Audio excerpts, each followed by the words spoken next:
Los amigos del novio no ayunan, comparten la alegría del novio y por tanto banquetean, ya que la boda se celebra en medio de un banquete. Cristo añade luego otras comparaciones para que entendamos que la vida cristiana es una cosa nueva y alegre. Es una cosa nueva con un vino nuevo, que no debe ser echado en odres, en recipientes viejos.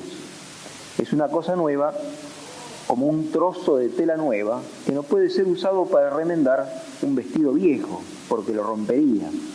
Y además es una cosa festiva, fiestera, como un banquete de bodas.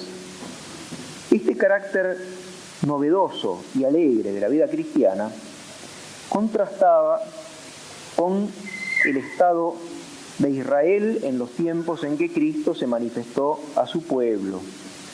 Porque desde hacía muchos siglos, 4 o 5 siglos, Israel vivía en plena decadencia. Se había estancado religiosamente. Hacía mucho tiempo que no recibía un profeta, que no había un santo, que no había un sabio.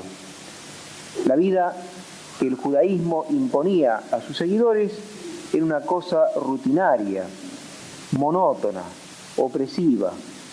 Y con esto contrastaba la vida que trae Cristo, que es algo así como una aurora, como un lenguaje nuevo. Pero aunque esa vida cristiana es alegre, Cristo, en la respuesta que da a sus discípulos, les hace ver que no es solamente alegría pura, sino que hay también lugar para el ayuno, para el esfuerzo, para la tribulación y para la cruz.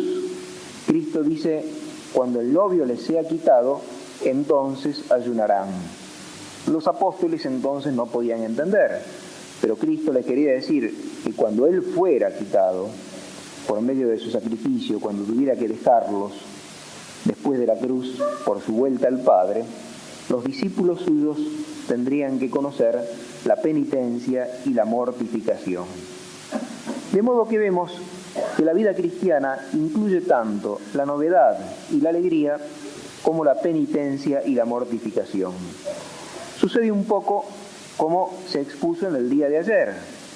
A Cristo muchos lo critican por traer una moral que hace al hombre poco masculino, poco viril, lo hace paciente, resignado, pero vemos, si sabemos leer el Evangelio, que Cristo ofrece, por una parte, sí, ejemplos de resignación y de mansedumbre, pero por otra parte, da ejemplos incomparables de coraje, de valor, de virilidad. Y también la Iglesia. La vida cristiana es como un equilibrio entre dos cosas que parecen excluirse. Por una parte la mansedumbre, por otra parte el coraje. Eso fue visto el día de ayer.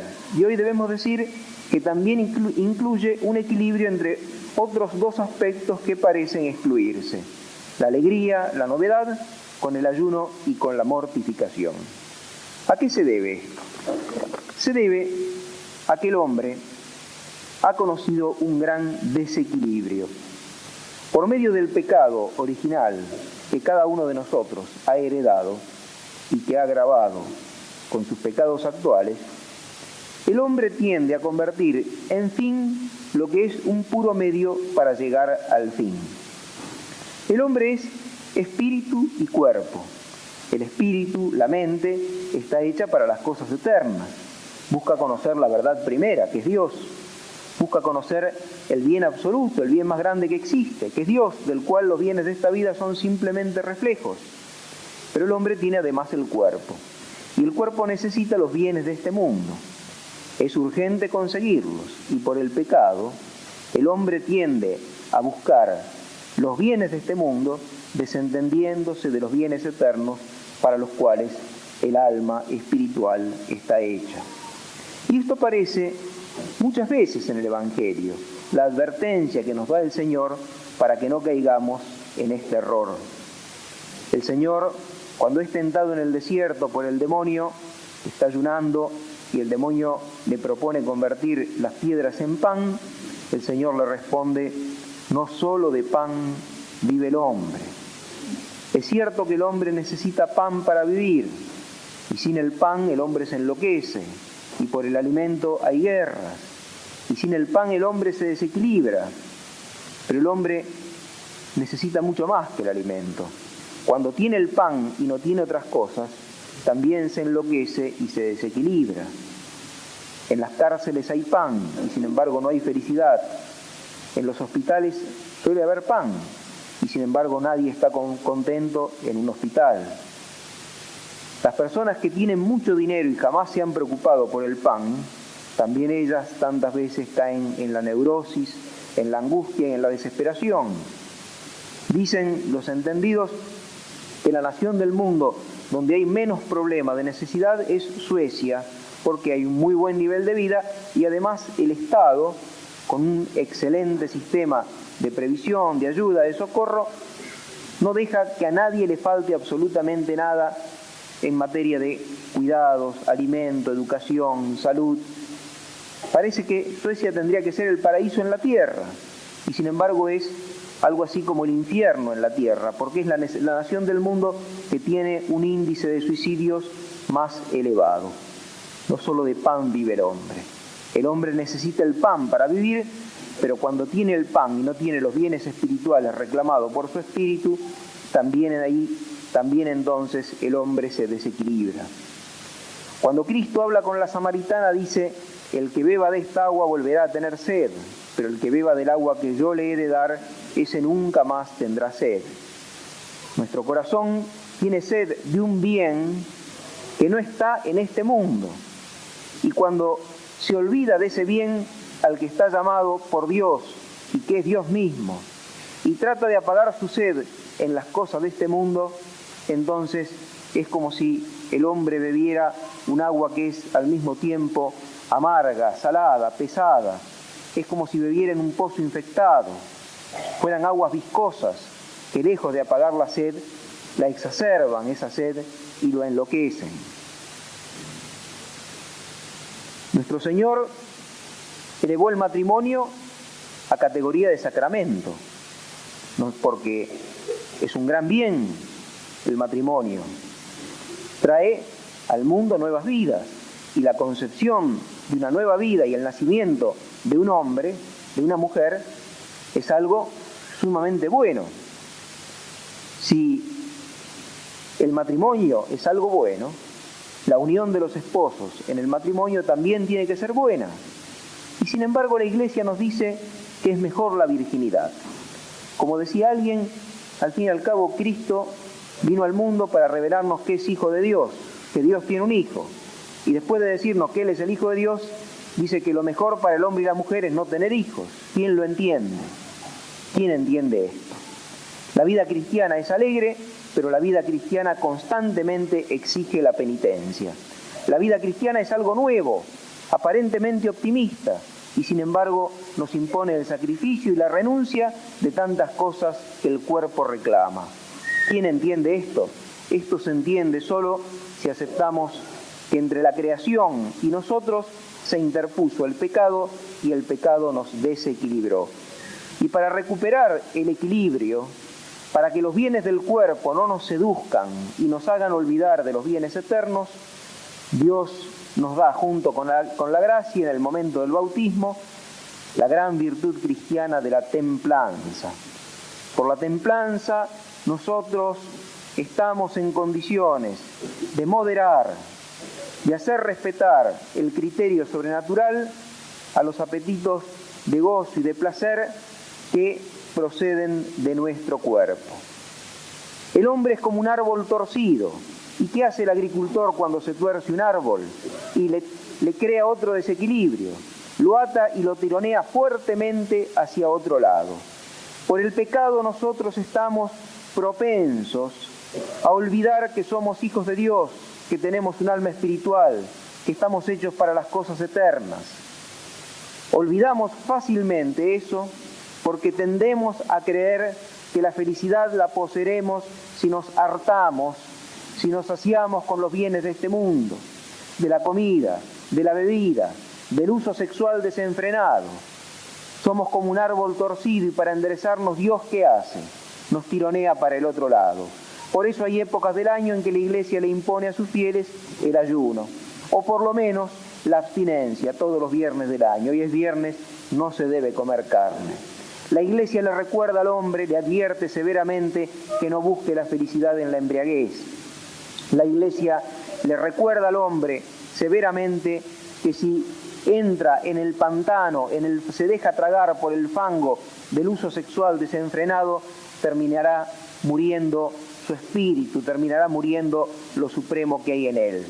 Pero la Iglesia hace todas estas cosas imitando a Cristo, porque el primero que habla este lenguaje es nuestro Señor Jesucristo, no para hacernos víctimas de un rigor estúpido, no para inculcarnos un pesimismo absolutamente negro, sino para que, moderando todo lo que hay de desenfrenado en nosotros, sujetándolo, podamos nosotros conocer ese gozo de la vida cristiana que Cristo comparó a un vino nuevo, que Cristo comparó a la alegría de una boda. En la vida cristiana, el ayuno, la mortificación, la penitencia, no son fines en sí mismos, sino que tratan de ordenar lo que está desordenado en nosotros para que nosotros podamos encontrar algo más alto que la pura mortificación, que es el gozo de la vida nueva que se da en unión con Cristo. Y fíjense que si hay alguien que sabe encontrar el gozo en esta vida y a través de las cosas de este mundo, es el cristiano.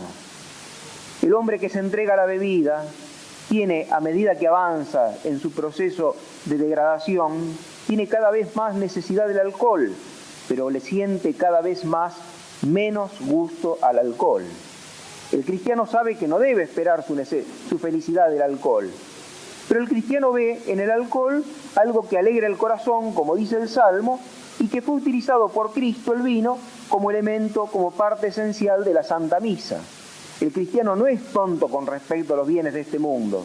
Sabe que no son Dios, pero sabe también que son reflejos de Dios y que si los usamos moderadamente no nos darán la felicidad que el alma apetece, pero nos darán anticipos de esa felicidad. Fíjense que Cristo para la Santa Misa hizo establecer un banquete, el banquete eucarístico. La Santa Misa es mucho más que una simple comida. Es la presencia del sacrificio de Cristo en nuestros días, en el ambiente en que nosotros estamos, la extensión del sacrificio de Cristo hasta nosotros, pero es también un banquete, porque el cristianismo no es pesimista, no dice que el comer sea malo, al contrario, Cristo cuando le invitaban a un banquete aceptaba. ¿Por qué? Porque la comida es un bien que nos viene de Dios y de alguna manera refleja esa infinita saturación del alma que Dios dará a los bienaventurados. El cristiano sabe que mejor que el matrimonio es la virginidad, pero no dice que el matrimonio sea algo malo y lo convierte en algo muy bueno. Fíjese que mientras hay costumbres cristianas, el matrimonio es estable, no porque sea un cielo en la tierra. Hay dificultades, hay problemas, hay trances difíciles, pero a pesar de todo eso, y contando con la ayuda de Dios, con el concurso de la gracia de Dios, los esposos aprenden a entenderse, a amarse, y saben que es un camino al cielo, y es además el sacramento del matrimonio un anticipo, un reflejo de la felicidad del cielo. El amor que el esposo le tiene a la esposa es un signo, es un reflejo del amor que Cristo le tiene a la Iglesia y es una anticipación del amor final que veremos que Dios tiene a cada alma. En cambio, cuando los hombres esperan encontrar la felicidad en el sexo, ¿qué sucede? Por una parte, la calle, la televisión, el cine, los kioscos se ven inundadas de pornografía, pero por otra parte, la calle se ve inundada de manifestaciones de gente que sale a vociferar pidiendo el divorcio porque llega un momento en que el hombre no aguanta a la mujer y la mujer no aguanta al hombre. Ese es el sentido de la templanza.